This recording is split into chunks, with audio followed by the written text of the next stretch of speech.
आता इतिहास म्हणजे काही लोकांना वाटते गडे मुर्दे उखडून राहिले, असं बिसं काही नाही. बाबासाहेब आंबेडकर विद्यार्थ्यांपुढे, बीएच्या विद्यार्थ्यांपुढे एकदा भाषण द्यायला गेले आणि त्या विद्यार्थ्यांना बाबासाहेब म्हणतात की एका शब्दामध्ये इतिहासाची व्याख्या करा बरं. विद्यार्थी काही करेना, त्यांना काही सुचे नाही की इतिहासाची एका शब्दात काय व्याख्या करावं. बाबासाहेब आंबेडकर स्वतः मग उत्तर देतात. बाबासाहेब म्हणतात, in one word history is change. History is nothing but change. एका शब्दात इतिहास सांगायचा झाला तर बदलाव म्हणजे इतिहास, बदल. मग आम्हाला बदल करायचा आहे ना. आम्ही बुद्धाला फक्त बुद्धम शरणम गच्छामी पर्यंत मर्यादित करून ठेवून दिलं. बुद्ध तेवढेच आहेत का?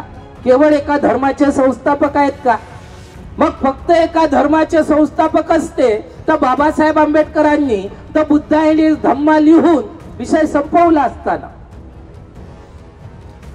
बाबासाहेब आंबेडकरांना प्राचीन भारतातील क्रांती आणि प्रतिक्रांती हा ग्रंथ लिहायची गरज नसती, फक्त एखाद्या धर्माचे संस्थापक असते. तर बाबासाहेब आंबेडकरांना बुद्ध अथवा कार्ल मार्क्स हा ग्रंथ लिहायची गरज नसती आणि बुद्ध समजून घेण्याकरिता हे 3 पुस्तकं वाचा हे म्हणण्याची गरज नसती. क्रांती आणि प्रतिक्रांती या ग्रंथात बाबासाहेब आंबेडकर बुद्धाच्या संदर्भात सांगतात की जगातले पहिले समाज सुधारक, जगातले पहिले समाज सुधारक बुद्ध आहेत.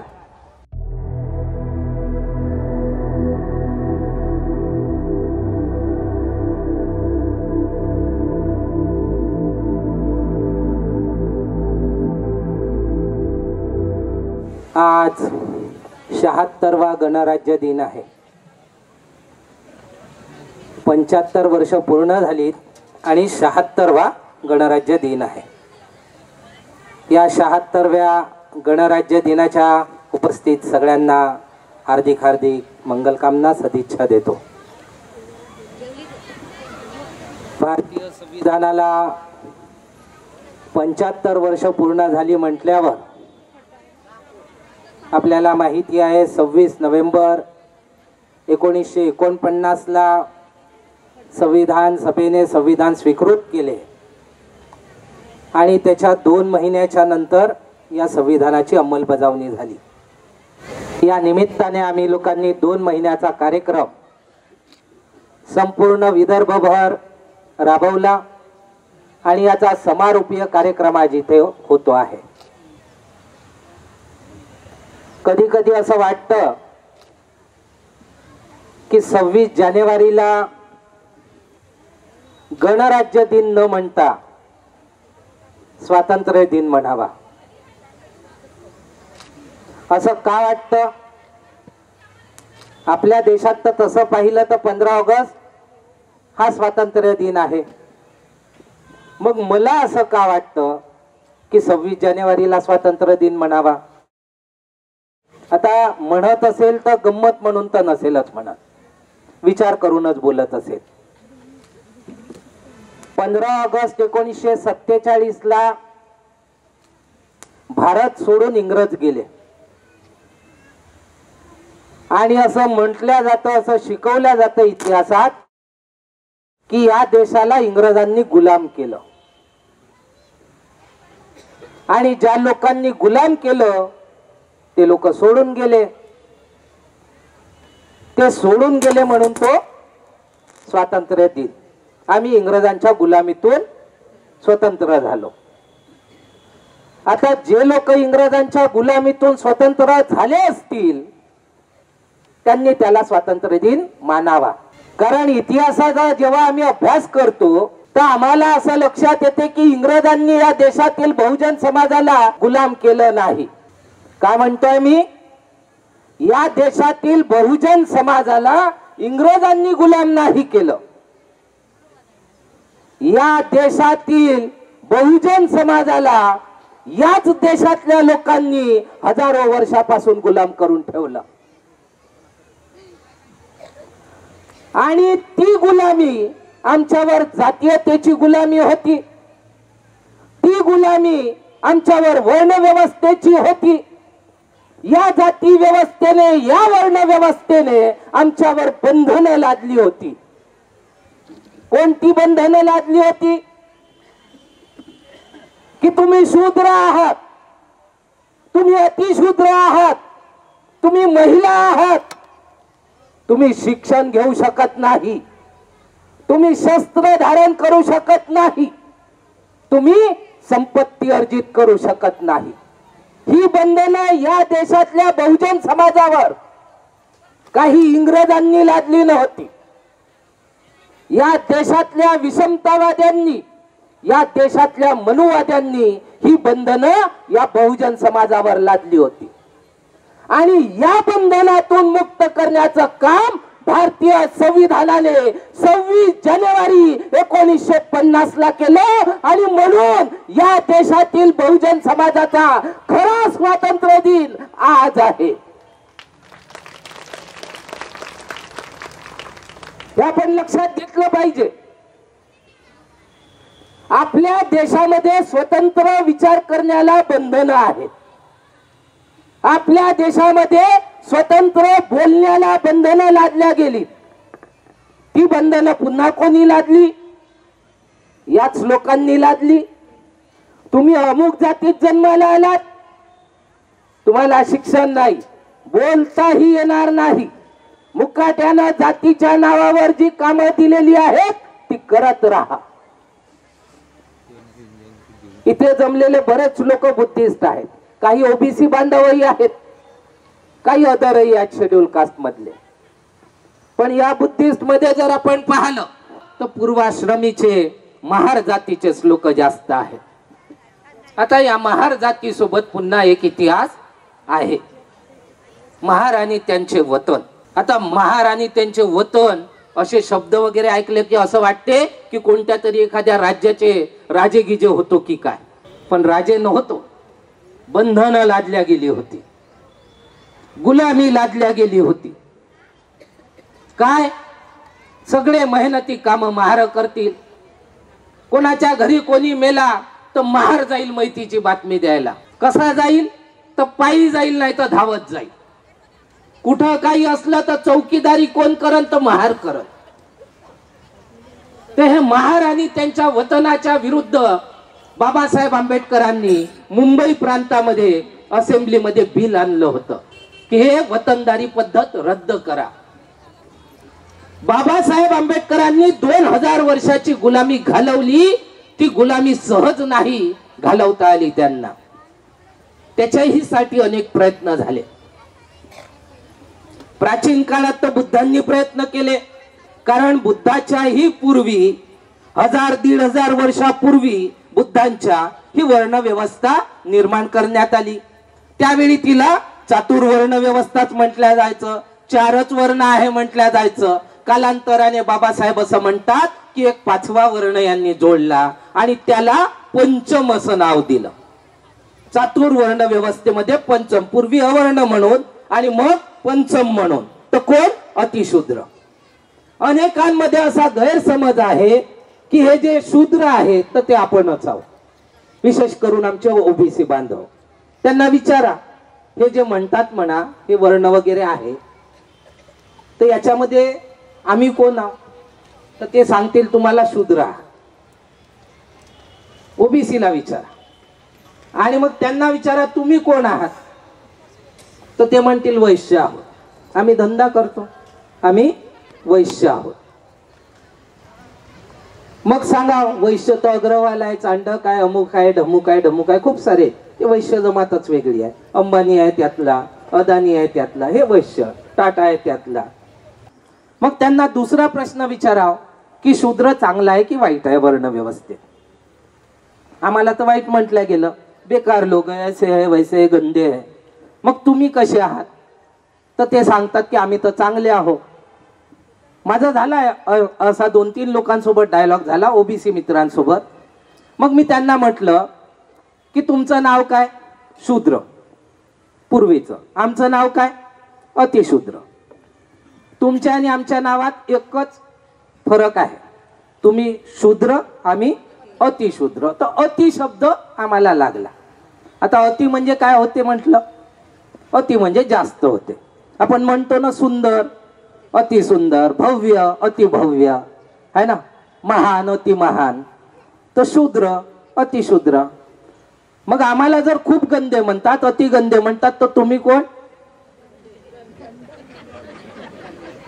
आम्ही अति गंदे, मान्य ना. तुम्ही कोण? तुम्ही गंदे झाले. बरं, तुम्हाला गंद केलं पण कडूही दिलं नाही. म्हणजे आपली व्यवस्था अशी आहे की गुलाम बनवायचं पण गुलामीत आहोत, कडू द्यायचं नाही. गुलाम बनवायचं पण कळू द्यायचं नाही की तू गुलाम आहेस. हे बाबासाहेब आंबेडकरांचा एक कोट लिहिलं मी. बाबासाहेब म्हणाले की तू गुलाम आहेस असं स्पष्ट शब्दात गुलामाला सांगितलं म्हणजे तो गुलामी विरुद्ध बंड करून उठतो किंवा बंड करतो. एखाद्या गुलामाला तू गुलाम आहेस असं स्पष्ट शब्दात सांगितलं तर तो गुलामी विरुद्ध बंड करून उठतो किंवा बंड करतो. हे मनुवाद्यांनी चांगल्याने हेरलं आणि म्हणून तू गुलाम आहेस हे कळूच दिलं नाही. म्हणून बाबासाहेब आंबेडकरांना असं म्हणावं लागलं की हे आम्हाला समजावून सांगावं लागेल. कारण या देशामध्ये गुलामीवर गर्व केला जातो, अभिमान केला जातो. नारा लागतो ना आपल्याकडे, गर्व से कहो हम. मी काय नाही बोलत, तुम्ही नका बोलू, समजून जा. आता हे पंचमाय म्हणतात, ब्राह्मण, क्षत्रिय, वैश्य, शूद्र, अतिशूद्र. ज्यांना मिळालं, ज्यांना पोझिशन मिळाली, ज्यांना सत्ता मिळाली, ज्यांना संपत्ती मिळाली, त्यांनी गर्व करावं ना. त्यांनी म्हणाव गर्व से कहो हम. पण सगळ्यात जोरात कोण बोंबलते माहित आहे? हा चौथा, गर्व से कहो. हे बाबासाहेबाचं वाक्य इथे कामाचं आहे की यांना माहीतच नाही. उलट गुलामीची व्यवस्था लादली पण त्या गुलामीवर अभिमान करायला शिकवला आणि याच कारणाने 2000 वर्ष ही व्यवस्था अशीच टिकून राहिली. शिक्षण घेऊ द्यायचं नाही पण अभिमान करायला सांगायचा. शस्त्र धारण करू द्यायचं नाही पण अभिमान करायला सांगायचा. शूद्राने संपत्ती अर्जित केली तर ब्राह्मणाला त्रास होतो, एकीकडे असं विधान लिहायचं पण याला मात्र गर्व करायला सांगायचा.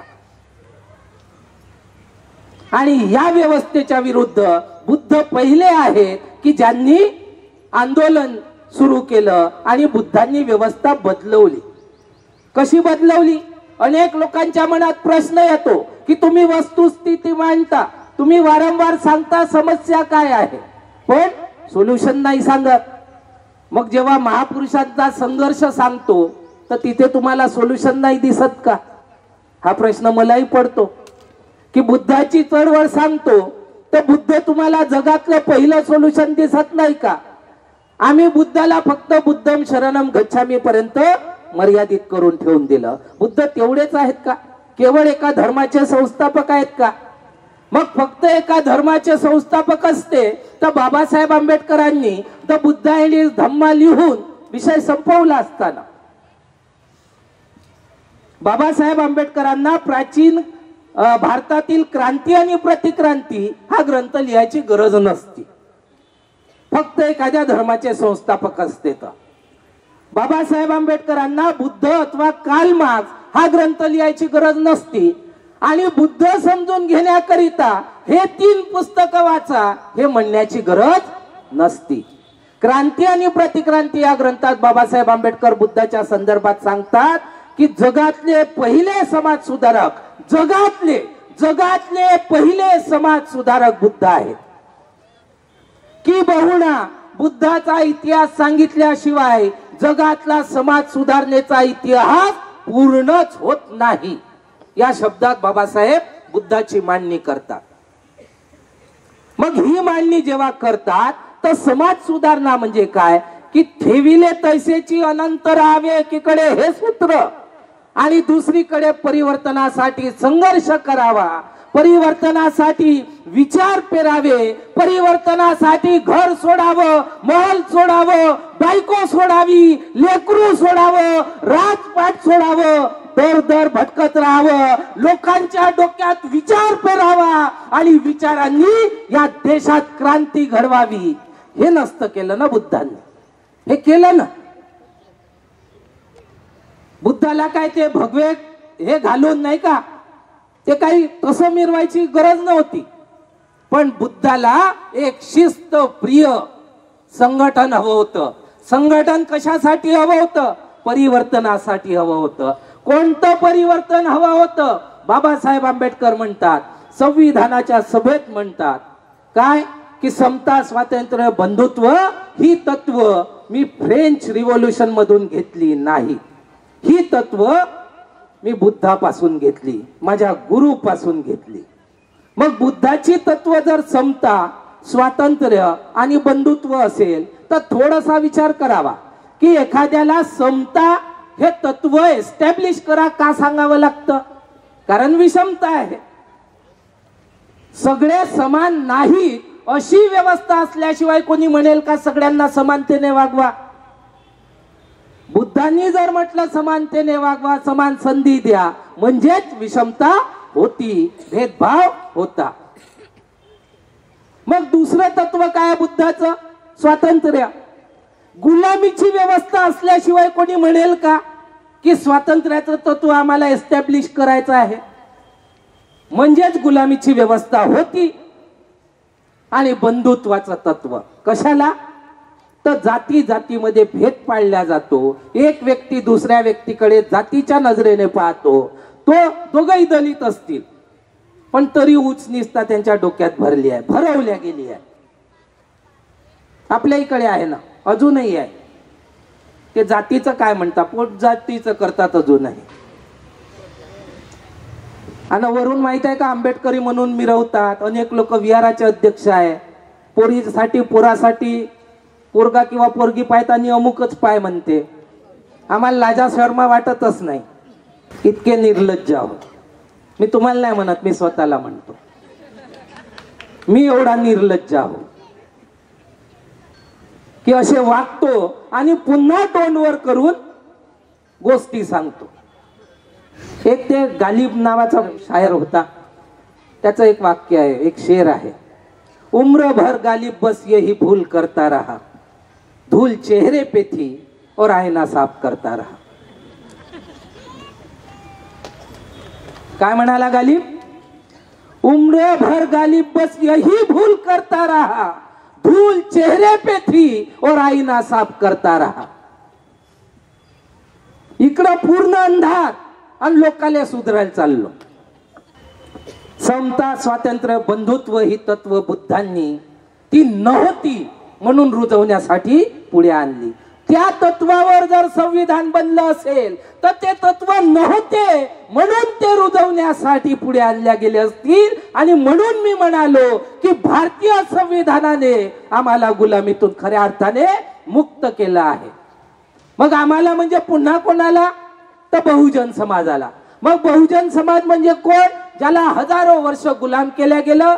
कालपर्यंतचा शूद्र, अतिशूद्र, महिला आणि आजचा संवैधानिकरित्या SC ST OBC आणि महिला, अशी व्यवस्था. म्हणजे अनेक लोकांना असं वाटतं की संविधानाने जे काही तत्व दिली ती झाली.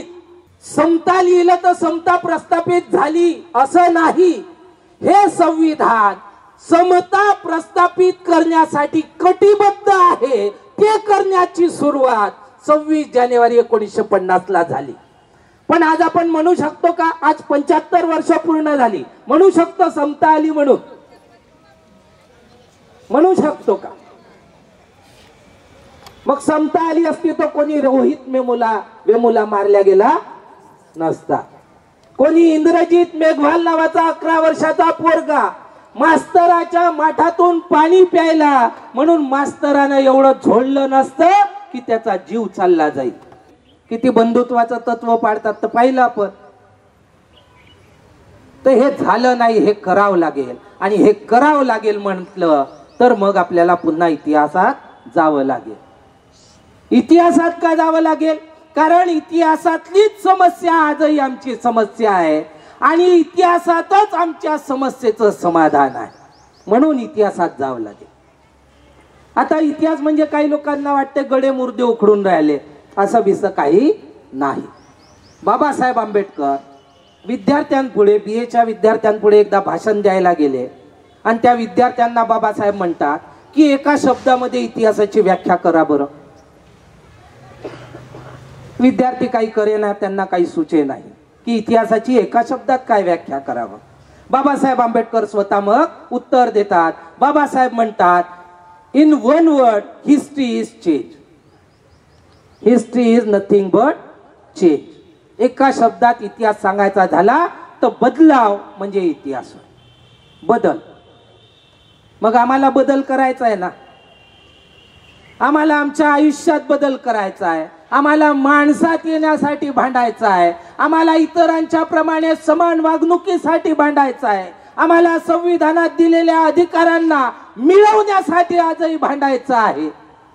आणि ज्याला बदल पाहिजे त्यांनी पहिला बदल स्वतःत केला पाहिजे. नाहीतर ज्ञान खूप वाटायचं आणि माग पूर्ण अंधार. तर असं नाही झालं पाहिजे. नाहीतर आम्ही दिसून राहिले, सगळेच दिसून राहिले. मग अशी ताई बोलल्या, अश्विन ताई, का इकडं हेही करायचं आणि तिकडं आता हळदी कुंकू नाही, जावं लागते, लोकात राहावं लागते तर जावं लागते. अरे हे तेच लोक आहेत ना, जवळ नव्हते उभे करत ना, आता काऊन बोलवून राहिले. आता आम्ही नाही म्हणतो तर काऊन बोलवता, आणि नाही केलं तर रागात कशाला येता. अरे एवढे वर्ष तुम्ही नकारत होत्या ना, आता तुमच्या मनासारखं होत आहे ना नाही करत तर आता कशाला उलट्या बोंबा. याचं कारणच मुळात हे आहे की आम्ही जी प्रगती केली ते सोडलं म्हणून प्रगती झाली, आणि आमची प्रगती होऊ नये म्हणून पुन्हा हे धरा म्हणून ते आग्रह करत आहे. ते आग्रह यासाठी नाही करत की आम्हाला माणसात पाहू पाहतात, ते आग्रह यासाठी करतात की त्यांना आम्ही पुन्हा जुन्या अवस्थेत हवे आहोत. आणि एकदा की आम्ही त्यांची मान्यता स्वीकार केली की हळूहळू म्हणतील की असं आहे, मुखातून हा, बाहूतून हा, जांगेतून हा, पायातून हा, मग त्यानंच तो भेदभाव केला, मग तुम्ही काहून आग्रह करता असं नाही असं म्हणून पुन्हा असं करतील. तर तसं काही होऊ देऊ नका. आणि म्हणून बाबासाहेब हे बोलले होते की गुलामाला तू गुलाम आहेस असं स्पष्ट शब्दात सांगितले म्हणजे तो गुलामी विरुद्ध बंड करून उठतो. म्हणजे या गुलामांना जाणीवच नाही, उलट तो त्यांना गर्व आहे. इकडे मी स्लाइडही दाखवतो. आणि मग याच्या माध्यमातून इथून जर काढायचं असेल तर प्रबोधनाच्या माध्यमातून आम्हाला तर्क त्यांना सांगावं लागेल. आमची मुवमेंट ही तर्कावर आधारित आहे, काय खरं काय खोटं. आणि जे शिकलेले म्हणतो, जे लोक सुसंस्कृत म्हणतो, तर त्याच्यामध्ये एकच क्वालिटी ना, ती बुद्धाची व्याख्या असो की बाबासाहेबाची, जे खऱ्याला खरं न खोट्याला खोटं म्हणतात ते शिक्षित. आणि आमच्या डोक्यात काय आहे, शिक्षित कोण, ज्याच्याकडे डिग्री आहे तो शिक्षित. हा डिग्री असन पण मातीले माती म्हणत नसन, दगडाला दगड म्हणत नसन, तर ते शिक्षण बेकार आहे. तर लोकांना आपल्याला प्रबोधनाच्या माध्यमातून सत्य शिकवावं लागेल. आणि आता हे जर आपण पाहिलं की शिकवायचं आहे, कशासाठी शिकवायचं, तर व्यक्तिगत विकासासाठी. बरोबर आहे. शिक्षण कशासाठी घ्यायचं आहे, तुमची प्रगती करून घ्यायसाठी. बरोबर आहे का. शिक्षण कशासाठी घ्यायचं आहे, प्रगती करायसाठी. शिक्षण चांगलं घेऊ तर चांगली नोकरी लागेल, चांगला पगार मिळेल, चांगली मुलगी किंवा चांगला मुलगा लग्नाला मिळेल, असंच ना. ते तिथं एक कोट लिहिलेलं आहे बाबासाहेबाचं, 9 मार्च 1924. बाबासाहेब म्हणतात, विदेशातून आल्यावर मुंबईला जी सभा झाली, बाबासाहेब म्हणतात की मी माझ्या ज्ञानशक्तीचा उपयोग केवळ माझं कुटुंब किंवा जात यांच्यासाठी करणार नाही, मी संपूर्ण शोषितांना त्यांच्या शोषणातून मुक्त करण्यासाठी आपल्या ज्ञानशक्तीचा उपयोग करेल. म्हणजे आमच्या कन्सेप्ट किती क्लिअर आहेत लक्षात घ्या. आम्ही शिक्षण घेतो पोट भरासाठी, आम्ही शिक्षण घेतो चांगलं घर बांधासाठी, आम्ही शिक्षण घेतो स्वतःची प्रगती करासाठी. आणि एका महामानवानं शिक्षण घेतलं ते शोषित लोकांना त्यांच्या शोषणातून मुक्त करण्यासाठी कालचे फेकलेले लोक आज सुटाबुटात आले आणि याच्यासाठी 2-4 कुर्बान्या दिल्या त्यांनी. किती दिल्या? किती कुर्बान्या दिल्या? 4 लेकरं मेली औषधाविना तडपत तडपत. पत्नी मेली. एक प्रसंग आहे, रमाई आंबेडकर आजारी असताना, टीबी झाला असताना, बाबासाहेब आंबेडकर चळवळीच्या कामात त्या काळामध्ये सातत्यानं राऊंड टेबल कॉन्फरन्स इकडे तिकडे जाणं, मग संविधान बनत आहे, शेड्यूल कास्टची लिस्ट बनत आहे, शेड्यूल ट्राईबची लिस्ट बनत आहे, त्याच्यात इन्व्हॉल्व राहणं, अशामध्ये रमाई आजारी होत गेली आणि एक दिवस तिला आपलं दुःख राहवलं नाही. बाबासाहेबाचा एक सहकारी होता पगारे नावाचा, तो पगारे घरी यायचा जायचा. त्या पगारेला रमाई एकदा म्हणाली, अहो पगारे दादा इकडे या. ते गेले. रमाई त्या पगारे दादा जवळ बोलून दाखवते की म्हणे काय तुमचे साहेब समाज समाज समाज समाज करतात, सतत त्या कामामध्ये व्यस्त असतात, माझ्याशी बोलायला की साधं ढुंकून पाहायला त्यांना वेळ नाही. जिना उतरताना चढताना माझ्यासोबत माझ्याकडे पाहावं की 2 शब्द बोलावे एवढाही त्यांना वेळ नाही. रमाई भावुक होऊन बोलल्या. आपण बाबासाहेब खूप चांगले आहेत म्हणतो, थोडस रमाईच्या दृष्टिकोनातून विचार करा की बाबासाहेब कसे होते.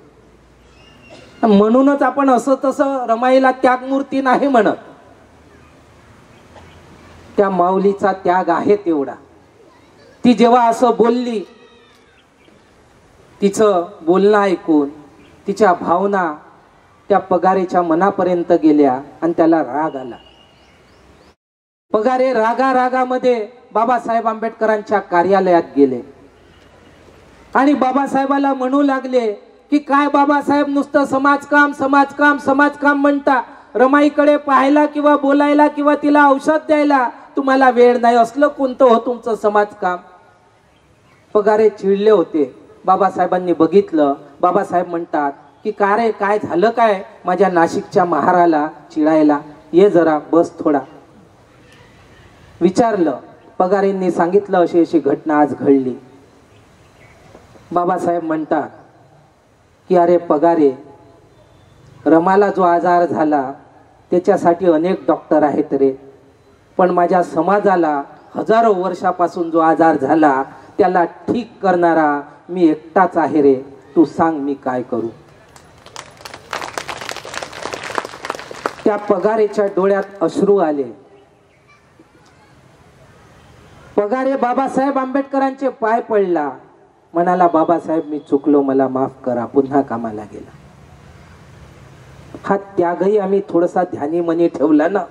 आज जी आम्ही बैमानी करत आहोत बाबासाहेबाच्या नावानं, ती बैमानी केली नसती किंवा ती बैमानी करणार नाही. हो मी म्हणतोय, जबाबदारीने म्हणतोय की आम्ही बैमानी केली आणि असं म्हणण्यामागे माझ्याकडे एव्हिडन्स आहे. बाबासाहेब आंबेडकर स्वतः 31 मे 1956 ला 31 जुलै 1956 ला नानकचंद रत्तू जवळ बोलून दाखवतात की मी जे काही काम केलं त्याचा फायदा मुठभर लोकांनी घेतला. ते लोक माझ्या कल्पना शक्तीच्या पलीकडे निघाले.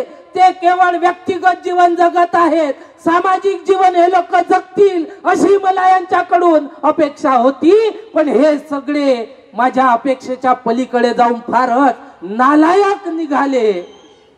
ते आत्मघाताच्या मार्गाने जात आहेत याची त्यांना जाणीव नाही. हे बाबासाहेब बोलतात. मी रमाईची घटना 1935च्या अगोदरची सांगितली आणि बाबासाहेब 56 ला अशा शब्दात बोलतात तरी आम्हाला काहीच वाटत नाही. ते वामन दादाच्या 2 ओळी आठवतात की मला चीड येत नाही हाच माझा गुन्हा, माझ्यातला भीम मीच केला उन्हा, दोष देऊ कुणा, दोष देऊ कुणा, दोष देऊ कुणा. मला चीड येत नाही हाच माझा गुन्हा. कशाची चीड येत नाही? समाजावर होणाऱ्या अन्यायाची मला चीड येत नाही. बाबासाहेब अमरावतीच्या एका भाषणात बोलले होते. काय बोलले होते?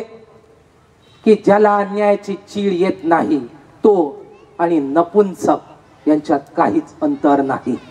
या शब्दात बाबासाहेब बोलत असतील तर बाबासाहेबाच्या मनाची भावना ती पोहोचू द्या मनापर्यंत, ती पोहोचू द्या आणि तो बदल करण्यासाठी आपल्याला स्वतःला तयार करा. पुन्हा बदल जर करायचा असेल तर आम्हाला बदलावं लागेल. बदल जर करायचा असेल तर कालपर्यंत आमच्या हातून काही चुका होत असतील त्या दुरुस्त कराव्या लागतील. बदल जर करायचा असेल तर कुर्बानी द्यावी लागेल. कोई बदलाव बगैर कुर्बानी के नहीं आता, कोई बदलाव नहीं आता. फुले ने बलिदान दिया, फुले ने कुर्बानी दी, शाहू महाराज ने कुर्बानी दी, बाबा साहब अम्बेडकर ने 4 बच्चों की और अपने पत्नी की कुर्बानी दी. तब कहीं जाके कल का भूखा नंगा समाज आज इंसानों के बीच आया, आज कोट पहनता है, आज टाई पहनता है. ये उस कुर्बानी का नतीजा है. बाबासाहेब आंबेडकरांनी झाड लावलं, त्या झाडाला फळं लागली. आणि स्वतःकडे पहा, सगळेचे सगळे आम्ही सगळे म्हणतोय, आम्ही सगळेचे सगळे केवळ फळं खायला मरमर करतो आहे. नोकरी भेटन तर मला भेटली पाहिजे, माझ्या पोराला भेटली पाहिजे, माझ्या पोरीला भेटली पाहिजे. नोकरी पोरीला लागली जवाई पाहिजे तर नोकरीवाला पाहिजे, पोराला लागली तर पोरगी पाहिजे, नोकरीवाली पाहिजे. सगळं माझ्या घरात भरू द्या, सगळं माझ्या घरात भरू द्या. आणि या चळवळीत वर्गणी मागायला जातो तर 100 रुपये द्यायला जीव भारी होतो अनेकांचा. अनेकांचा म्हटलं, सगळ्यांचा नाही म्हटलं. इथे अनेक लोक आहेत ज्यांनी या कार्यक्रमाला भरघोस असं सहकार्य केलं. म्हणजे 100-200 पासून 20 रुपयापासून 50 रुपयापासून तर 5,000, 10,000, 15,000 आणि एका व्यक्तीने तर 30,000ही दिले. त्याला काम दिसलं, त्याला माहित आहे की विदर्भभर फिरून राहिले.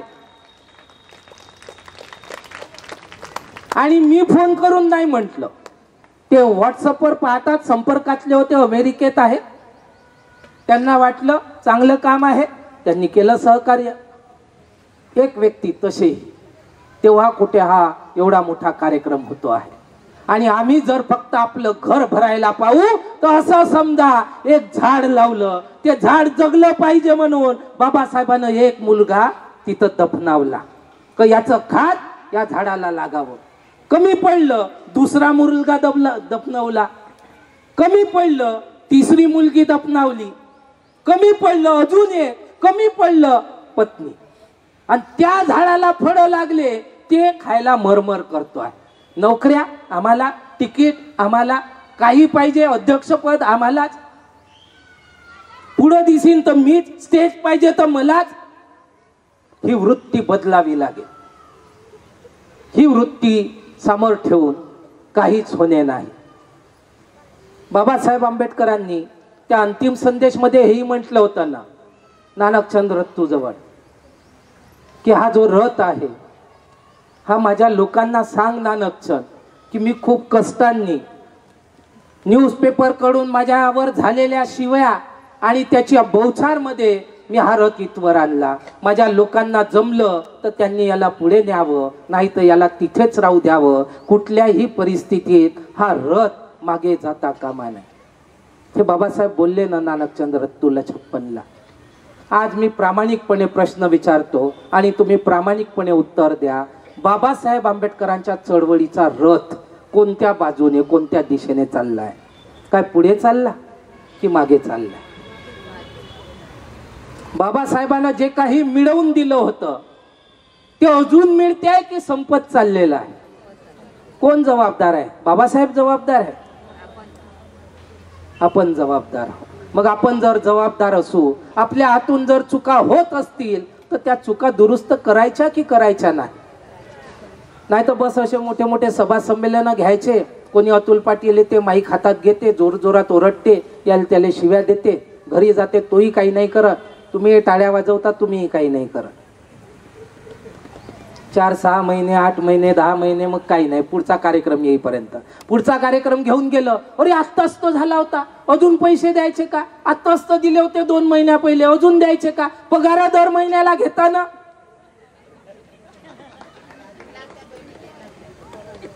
बस एकदा घेतला नाही, आत्ताच तर घेतला, आता नाही पाहिजे पगार, असं म्हणता का?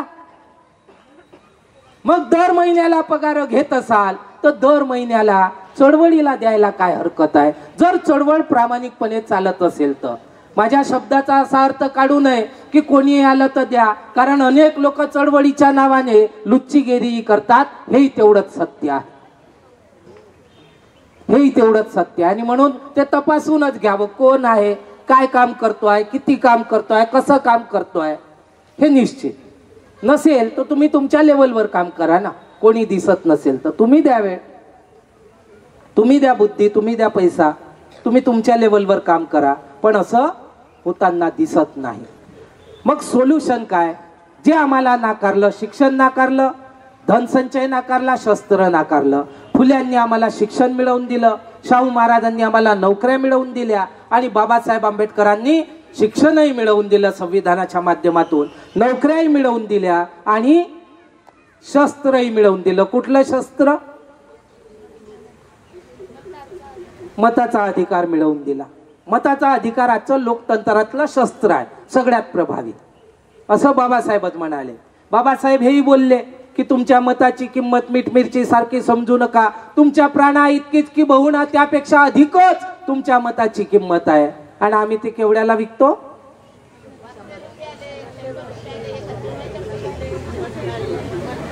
मी काही नाही बोललो, तुम्हीच स्वीकारून राहिल्या. नाही तर तुम्ही म्हणाल का मीच तुम्हाला काही बोलून राहिलो. मी फक्त विचारलं, तुम्ही सांगून राहिल्या, तुमचे अनुभव सांगून राहिल्या, जे काही तुम्ही पाहिलं समाजात ते तुम्ही सांगून राहिल्या. आणि असं जर होत असेल तर मग ते नाही होणार जे बाबासाहेबांना अपेक्षित होतं. मग बाबासाहेबांना काय अपेक्षित होतं? बाबासाहेब आंबेडकरांनी आम्हाला संविधान दिलं. हे संविधान देण्यासाठी एक संघर्ष झाला. मी अनेक प्रसंगी सांगितला, पण तो पुन्हा एकदा इथे सांगतो. कोणता संघर्ष? ज्यावेळी संविधान सभेची निवडणूक होती आणि त्यावेळी त्या निवडणुकीच्या वेळी बाबासाहेब पश्चिम बंगालमधून उभे झाले आणि तिकडे जोगेंद्रनाथ मंडल नावाचे चांडाळ जातीचे, तिकडे आमचे शेड्यूल कास्ट फेडरेशन, जे बाबासाहेबाचा तेव्हाचा राजकीय पक्ष होता, त्याचे मेंबर होते. तर ते तिकडे प्रयत्न करत होते बाबासाहेब आंबेडकरांना संविधान सभेमध्ये निवडून पाठवण्याचा. आणि त्यावेळी तिथे पश्चिम बंगालच्या विधान भवनापुढे ज्या दिवशी निवडणूक होती त्या दिवशी आमदार सगळे जे होते ते वोटर होते आणि पोलिसांचा घेरा वगैरे होता. कार्यकर्ता गोळा झाले. त्याच्यामध्ये एक पंजाबचा बुद्धा सिंग नावाचा, म्हणजे जो पूर्वीचा चर्मकार होता पण कन्व्हर्टेड सिख होता, आणि सिखांना ते एक शस्त्र अडकवता येते इथे नाही का, एवढंसं शस्त्र, त्याला कृपाण म्हणतात, तर ते कृपाण ठेवण्याचा अधिकार होता. आता बाबासाहेब आंबेडकर जिंकले पाहिजे यासाठी कार्यकर्ते इतके इतके जिद्दीला पेटले होते की पोलिसांचा घेरा तोडून तो बुद्धा सिंग आपली कृपाण काढत हवेमध्ये लहरावत असं म्हणाला कि यदि डॉक्टर अंबेडकर चुनाव में हरा दिए जाते तो ये तलवार गद्दारों के खून से लथपथ हो जाऊंगी और मैं अपने प्राणों की आहुति दे दूंगा. बुद्धा सिंगला पाहून बाकीचेही कार्यकर्ते तिथे पुढे गेले आणि त्या लोकांनी आमदारांवर दबाव बनवला. त्या आमदारांवर दबाव बनवला जे काँग्रेसमधून निवडून आले, त्यांच्यावर दबाव बनला आणि मग त्यांनी बाबासाहेब आंबेडकरांना मत दिलं. का दिलं? की जर आम्ही मत नाही दिलं, डॉक्टर बाबासाहेब आंबेडकर हरले, तर हा समाज आम्हाला जिवंत सोडणार नाही. अशी जेव्हा त्यांना भीती वाटली तेव्हा त्यांनी मत दिले आणि बाबासाहेब आंबेडकर 1946 मध्ये जुलै महिन्यात हे पश्चिम बंगालवरून या संविधान सभेमध्ये निवडून गेले. हा एक इतिहास आहे. हा इतिहास लपवला जातो. बाबासाहेब आंबेडकर संविधान सभेत निवडून जाऊ नये म्हणून सरदार पटेलनं घोषणा केली की संविधान सभेत कोणीही निवडून गेलं तरी चालेल, बाबासाहेब आंबेडकर आम्ही यांना जाऊ देणार नाही. संविधान सभेचे दारच नाही तर खिडक्या देखील आम्ही बंद करून ठेवल्या. बाबासाहेब आंबेडकरांचं नंतरच्या काळात 1947चं एक भाषण आहे. ते बाबासाहेब त्या भाषणात म्हणतात की संविधान सभेची दारं आणि खिडक्याच नाही तर छोट्या छोट्या भेगा देखील या लोकांनी माझ्यासाठी बंद करून ठेवल्या. किती संघर्ष करून मी संविधान सभेत गेलो तर माझं मलाच माहीत. ज्या लोकांनी बाबासाहेबाला निवडून पाठवलं ते लोक मात्र त्यांना त्याची शिक्षा मिळाली. बाबासाहेब आंबेडकर सांगतात की त्या लोकांना नाही का मग जे काही विभाजन होतं तर विभाजनाच्या अटी शर्ती नाकारून त्या लोकांना मग पाकिस्तानमध्ये टाकून दिलं. काँग्रेसनी त्यावेळच्या नेहरू गव्हर्नमेंटनी त्यांना शिक्षा दिली. चांडाळ लोकांना कशाची शिक्षा दिली माहिती आहे? बाबासाहेब आंबेडकरांना संविधान सभेत निवडून पाठवण्याची. आणि बाबासाहेब आंबेडकरांचा संविधान सभेतलं सदस्यत्व रद्द केलं. बाबासाहेब इंग्लंडला गेले. इंग्रजांना सांगितलं की माझ्यासोबत धोका झाला, माझे लोक करोडोच्या संख्येने भारतात राहतात, यांनी माझं क्षेत्र पाकिस्तानला दिलं. पूर्वी पाकिस्तान बंगालचा दुसरा भागात जो बांगलादेश आहे 1971ला बांगलादेश झाला, तेव्हापर्यंत तो 47 ते 71 पर्यंत पाकिस्तानचा हिस्सा होता. त्या देशामध्ये ह्या सगळ्या लोकांना पाठवलं. ते लोक भारतात परत आले आणि रिफ्युजी म्हणून करोडोच्या संख्येने आहेत. ते बंगाली लोक चांडाळ जातीचे. त्यांचं एक पुस्तक मी वाचलं. त्यांनी त्या पुस्तकात लिहिलं, एक बिश्वास नावाचे व्यक्ती आहेत डॉक्टर बिश्वास, त्यांनी ते पुस्तक लिहिलं. ते म्हणतात की आज हम 3,81,00,000 लोग अपने मूलभूत हकों के लिए लड़ रहे हैं और ये जो हमें सजा मिली ये बाबा साहब आंबेडकर को संविधान सभा में भेजने की सजा मिली. ह्या ज्या आमच्या घरात नोकऱ्या आहेत ना, याची किंमत त्या लोकांनी मोजली माहित आहे.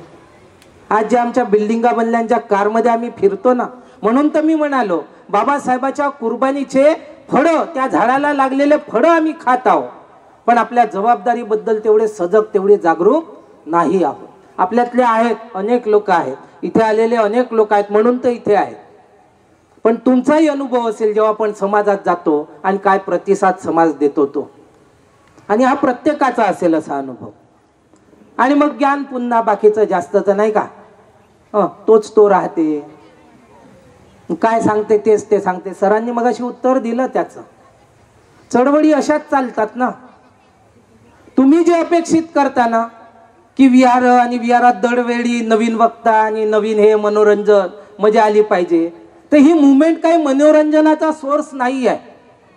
ही चळवळ अशी नाही आहे. ही चळवळ त्याच्या पलीकडे आहे. ही कुर्बानी मागते. मी म्हटलं तुम्ही ते सांगा, तुम्ही काय कुर्बानी दिली. अनेक लोक तर इन्व्हेस्टमेंट करतात. आज एवढे लावलेत त्याच्यापेक्षा डबल कसं काढता येईल. चळवळीच्या नावानं फार सत्यानाश करून टाकला बऱ्याच लोकांनी. पण हे जर आम्हाला दिसत असेल, कांशीराम साहेब एक गोष्ट म्हणायचे. काय म्हणायचे? त्यांनी सगळा अभ्यास केला बाबासाहेबाचा, सगळा अभ्यास केला फुल्यांचा, शाहूचा, आणि ते कॅडरमध्ये सांगायचे लोकांना. आणि शेवटी एक गोष्ट म्हणायचे.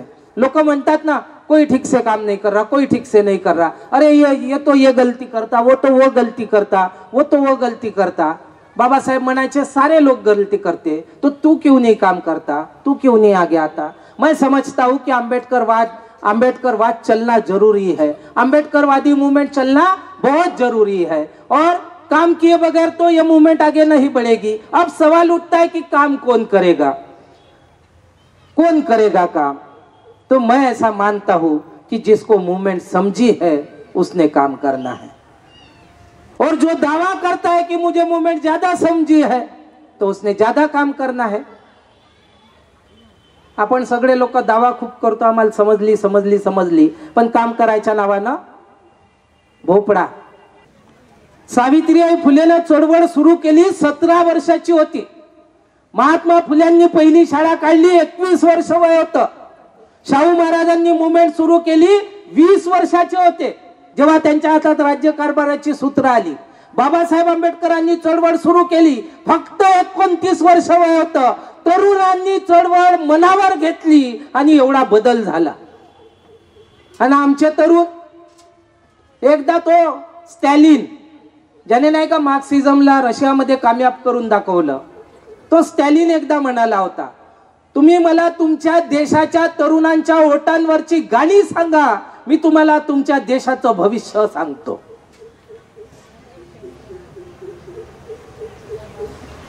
आमच्या देशातल्या तरुणांच्या ओटांवर कोणती गाणी आहेत?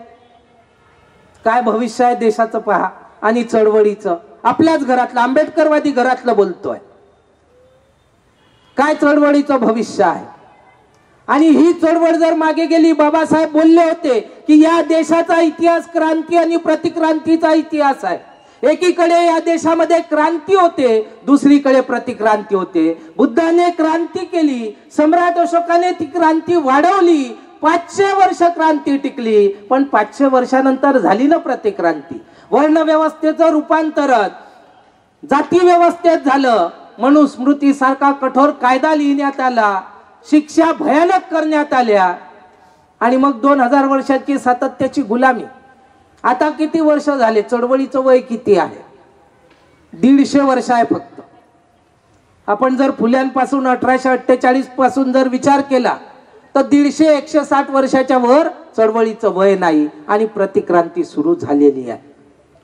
शाळा बंद केल्या जात आहेत, नोकऱ्या बंद केल्या जात आहेत आणि एक वेगळी संस्कृती लादल्या जाण्याचा प्रयत्न दिवस रात्र होत आहे. एकदा डोके काबीज झाले रे झाले, एकदा डोक्यावर कंट्रोल मिळवलं तर मग आम्ही म्हणू तसं करतील, आम्ही म्हणू उठून उभे होतील, आम्ही म्हणू खाली बसा खाली बसतील, आम्ही म्हणू घरातली थाली घ्या, एक बेलन नाही तर चम्मच घ्या, आपटा त्याच्यावर, आम्ही ते करू. आम्ही म्हणू लाईट बंद करा, कोरोना पडत, आम्ही ते करू. केलं ना देशानं. म्हणजे किती डोके काबीज झाले, किती करोड डोके काबीज झाले हे आपण पाहिलं देशात. तर मिशनरी लोक ओळखा, ध्येय ओळखा, बाबासाहेब आंबेडकरांचा त्याग आठवा, बाबासाहेब आंबेडकरांची कुर्बानी आठवा, बाबासाहेब आंबेडकरांनी निश्चित केलेलं ध्येय आठवा. काय ध्येय होतं? बाबासाहेब 24 सप्टेंबर 1944 ला मद्रासला बोलले होते, आपले उद्दिष्ट काय नीटपणे समजून घ्या, शासनकर्ती जमात बनणे हेच आपलं उद्दिष्ट व आकांक्षा आहे. ते तुमच्या मनात ठसू द्या, तुमच्या घराच्या भिंतीवर ते कोरून ठेवा, म्हणजे दररोज तुम्हाला आठवण राहील ज्या आकांक्षा आपण उराशी बाळगून आहोत, ज्याच्यासाठी आम्ही लढत आहोत, ते काही लहान सहान संकुचित ध्येय नाही, थोड्याशा नोकऱ्यांसाठी किंवा सवलतीसाठी आमचा लढा नाही. आमच्या अंतःकरणातील आकांक्षा फारच मोठ्या आहेत. शासनकर्ती जमात बनणे हीच ती आकांक्षा होय. ती कृतीत उतरविण्यासाठी केवढे भगीरथ प्रयत्न करावे लागतील ते मग तुमच्या ध्यानात येईल. केवळ निवेदनांचा किंवा शब्दांचा काही उपयोग होणार नाही. या शब्दात बाबासाहेब बोलले. आयुष्यात अनेक भाषणं दिली, पण घराच्या भिंतीवर कोरून ठेवायला शासक बोलले ना. आमच्यातले विद्वान निवडणुकीच्या वेळेस कोणाले मत द्या म्हणते, याले थांबायचं आहे तर त्याले द्या म्हणते, है की नाही. एक मनोवाद, एक गांधीवाद तिकडच. म्हणजे गांधी तर मनोवादी होता ना. बाबासाहेब आंबेडकरांनी एक पुस्तकच लिहिलं ना, नसेल वाचलं तर वाचा. What Congress and Gandhi have done to the untouchables. Congress और गांधी ने अछूतों के लिए, अस्पृश्यों के लिए क्या किया. बाबासाहेब आंबेडकर जेव्हा एक पुस्तक लिहितात, आम्ही बाबासाहेबाला मानतो पण बाबासाहेब आंबेडकरांच्या गोष्टींना मानत नाही. याच्यापेक्षा तो बरा, त्याच्यापेक्षा तो बराच्या चक्करमध्ये मनोवादामध्ये सामील होतो. आंबेडकर वादाला पुनर्जीवित करत नाही. आंबेडकर वादा वाढला पाहिजे म्हणून प्रयत्न करत नाही. आंबेडकर वाद वाढवण्यासाठी कुर्बानी द्यायला कोणी पुढे येत नाही. पण बाबासाहेबाच्या नंतर एक मर्द पैदा झाला या देशात. तो पंजाबचा चमार समाजातला एक कांशीराम नावाचा व्यक्ती. त्या माणसानं मनावर घेतलं. नोकरीमध्ये असताना जी सुट्टी रद्द झाली बुद्ध जयंती आणि आंबेडकर जयंतीची, तिथून संघर्ष सुरू केला. मग नोकरी सोडली. सगाई झाली होती. क्लास 1 ऑफिसर होता. आईला पत्र लिहिलं की जेव्हापर्यंत मी डॉक्टर आंबेडकरांचं मिशन त्याच्या अल्टिमेट गोलवर घेऊन जात नाही तेव्हापर्यंत मी लग्न करणार नाही, घरी येणार नाही. आणि त्या माणसानं आयुष्यभर प्रामाणिकपणे चळवळ चालवली. आणि जे बाबासाहेब म्हणायचे सत्ताधारी बना स्वतःच्या बळावर, महाराष्ट्राचे लोक काय म्हणतात, होऊच शकत नाही, आपल्या बळावर होऊच शकत नाही. आजही जास्तीत जास्त लोक हेच म्हणतात की होऊच शकत नाही. मग काय, तर काँग्रेसमध्ये जा, नाही तर बीजेपीत जा, नाही तर राष्ट्रवादीत जा, नाही तर शिवसेनेत जा. आता हे सगळं संविधानाच्या दिनी मी का सांगतोय, कारण संविधानाच्याच विंग आहेत. 3 प्रमुख विंग आहेत. एक लेजिस्लेचर आहे, एक एक्झिक्युटिव्ह आहे, एक ज्युडिशरी आहे. या देशाला कोण चालवते? संविधान चालवते. पण संविधाना कोणाचा ऐकल्या जाईल तर त्याच्या खुर्च्या निश्चित केल्या. PM ची खुर्ची आहे, CM ची खुर्ची आहे, बाकीच्या खुर्च्या आहेत मंत्र्यांच्या. त्यांच्या म्हणण्यावर काही होते ना, आपल्या म्हणण्यावर होते का?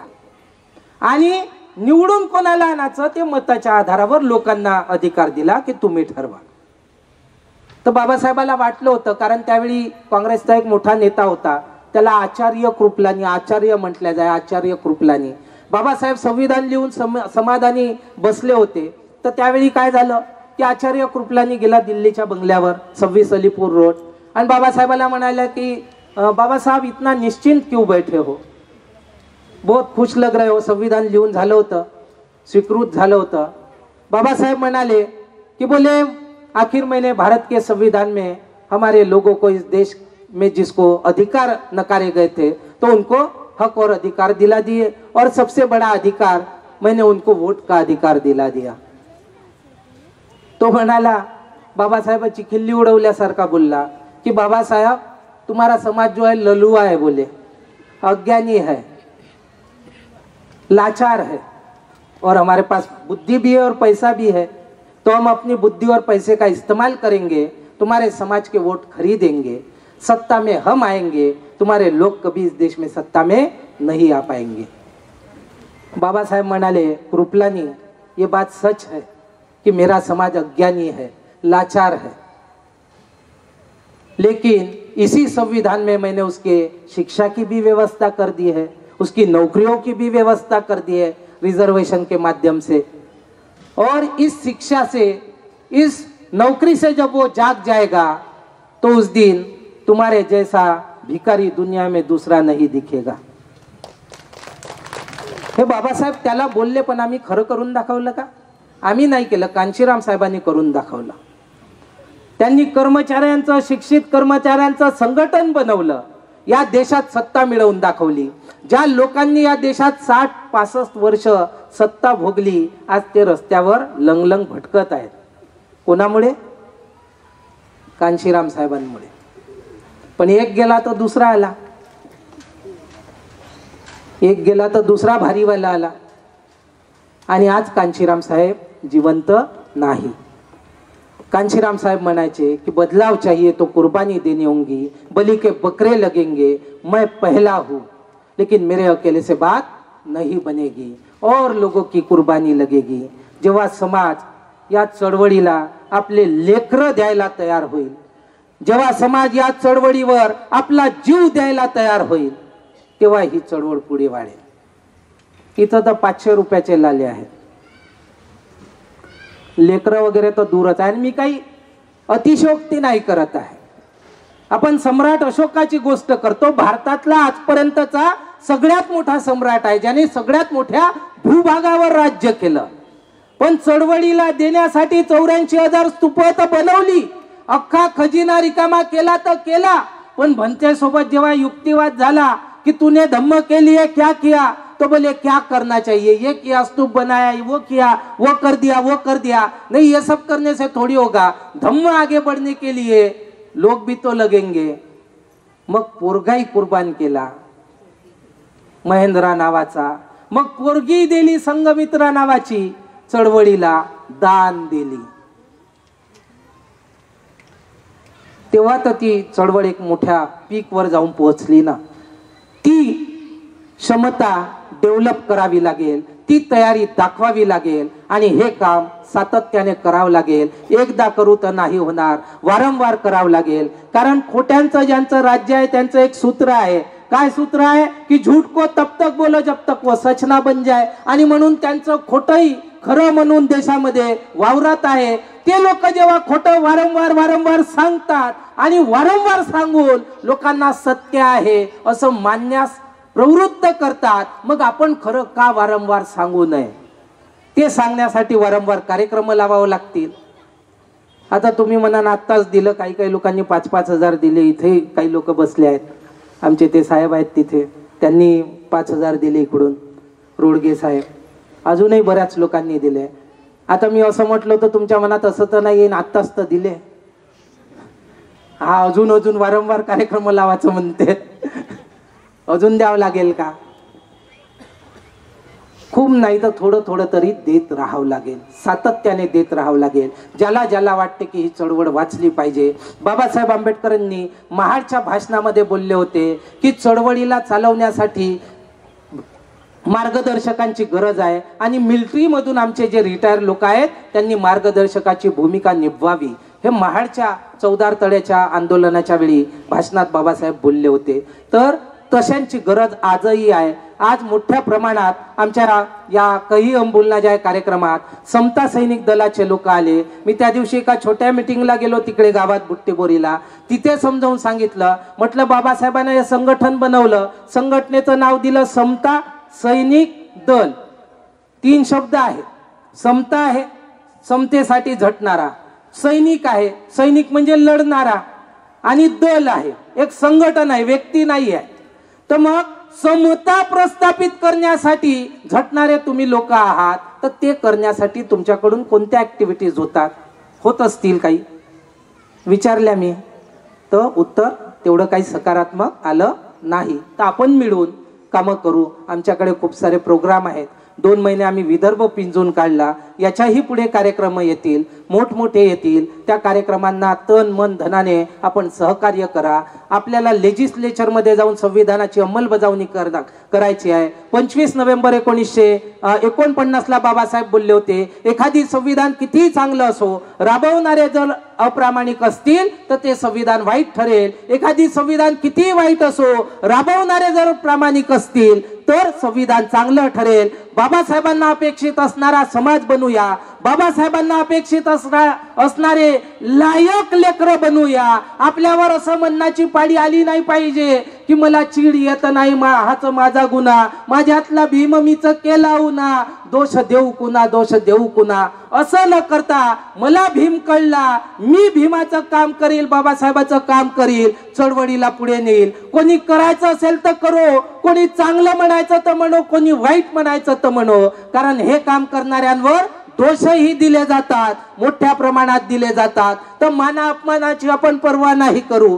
प्रामाणिकपणे काम करत राहू आणि बाबासाहेबांना अपेक्षित असणारा शासक बनू. शासक बनल्यानंतर या देशात आर्थिक आणि सामाजिक समता प्रस्थापित करायची आहे, ते करू. त्याच्यानंतर ॲनिहिलेशन ऑफ कास्ट म्हणजे जातीचं निर्मूलन करायचं आहे, ते आपण करू. आणि शेवटचा ध्येय बाबासाहेबांनी आपल्या पुढे निश्चित केला की भारताला प्रबुद्ध भारत बनवू, म्हणजे एनलायटन्ड इंडिया बनवू, जागृत भारत बनवू. खऱ्याला खरं, खोट्याला खोटं, दगडाला दगड, मातीला माती, गध्याला गधा म्हणणारा समाज आपण तयार करू. गधाला बाप म्हणणाऱ्या लोकांना ना त्यांच्या मागावर जाऊ ना त्यांना स्वीकार करू. एवढा आजच्या या प्रसंगी बोलतं. हे सगळं आपण प्रामाणिकपणे करू. नानकचंद्र तुच्या पुस्तकात जय भीम नावाच्या भीमपत्रिकेला दिलेला वाढदिवसानिमित्त 55व्या, तिथे बाबासाहेब म्हणतात, मैं आपको केवल एक संदेश दे सकता हूँ और वह यह है कि कष्ट और अधिक कष्ट, सिवाय कष्ट के और कोई माध्यम नहीं हो सकता. और आपको इसलिए निराश नहीं होना चाहिए कि कुछ गांवों में हमारे लोगों ने कष्ट उठाए और वे घोर संकटों से गुजर रहे हैं. हमें अपने काम में संकल्प के साथ लगना होगा और संगठित होने का निर्णय करना होगा. इस देश में कष्टों से डरने की कोई आवश्यकता नाही. संदर्भही दिलाय, हे एक स्टिकर आहे. त्याच्यानंतर अपना लक्ष्य क्या आहे ते एक आहे, म्हणजे आपलं उद्दिष्ट काय आहे. त्याच्यानंतर महानता केवळ संघर्ष और त्याग से ही, बाबासाहेबाचं कोट आहे. बाबासाहेब म्हणतात महानता केवळ संघर्ष और त्याग से ही प्राप्त हो सकती. अग्नि परीक्षा से गुजरे बिना न तो मानवत्व को प्राप्त किया जा सकता है और न ही महापुरुषत्व को. अग्नि शुद्ध करती है, अग्नि बलशाली बनाती है. यह काम संघर्ष और कष्ट करते हैं. कोई पददलित व्यक्ति तब तक महान नहीं बन सकता जब तक वह संघर्ष और कष्ट के लिए तैयार नहीं हो जाता. उसे अपने भविष्य के निर्माण के हेतु वर्तमान सुविधाओं बल्कि आवश्यकताओं का भी त्याग करने को तैयार रहना होगा. बाइबल की भाषा में कहे तो जीवन की दौड़ के लिए बुलाया सभी को गया है, किंतु चुने जाने वाले थोड़े ही है. क्यों? कारण स्पष्ट है, अधिकांश पददलित लोग जीवन की इस दौड़ में महानता अर्जित करने में इसलिए पीछे रह जाते हैं क्योंकि उनमें अपने भविष्य की आवश्यकताओं के लिए वर्तमान के सुखों का त्याग करने का न तो साहस होता है और न ही संकल्प। बाबासाहेबांनी इथं अग्निपरीक्षा, संघर्ष, ताप वगैरे वगैरे म्हटलंय नाही का, भट्टीत हे करणं। आणि मी असं मानतो की आज तुम्हाला आम्ही दिवसभर त्या भट्टीमध्ये ठेवलेला आहे, तर इथून महानताच प्राप्त होते। हे बाबासाहेब बोलतात की अशा याच्यातून ज्यांना सहन होते, ज्यांना नाही सहन झालं उठून चालले गेले, तुम्ही सहन केलं, बाबासाहेबाच्या याच्यावर आपण खरे उतरू शकतो। अजून थोडी हिंमत करायची गरज आहे। आणि एक शेवटचा आहे, लोक म्हणतात की काय तो कामधंदे नाही करत। मलाही म्हणतात काही लोक, मी काही कामधंदे वगैरे करत नाही, मी लग्नही नाही केलं, मी कांशीराम साहेबाच्या मार्गावर आहो, मी पूर्ण वेळ चळवळीचं काम करतो आहे। तर मलाही म्हणतात काय कामधंदे नाही करत, काही नाही, एवढा शिकलाय, LLM झालाय है ना, थोडंसं कमवा। म्हणजे तुम्ही आपले पोट भरता ना, नुसती पोट भरू लोकांची जमात तयार करा, नाही का। मलाही सजेशन देतात, बुद्धानं काय केलं, घर सोडणाऱ्या लोकांची जमात तयार केली, तर चळवळ वाढली की नाही। असे काही लोक भेटले तर चळवळ नक्की वाढेल। तर याच्यात बाबासाहेब म्हणतात, धन्य है वे जो उन लोगों को ऊपर उठाने के अपने कर्तव्य के प्रति जागरूक है, जिनके बीच वे पैदा हुए हैं।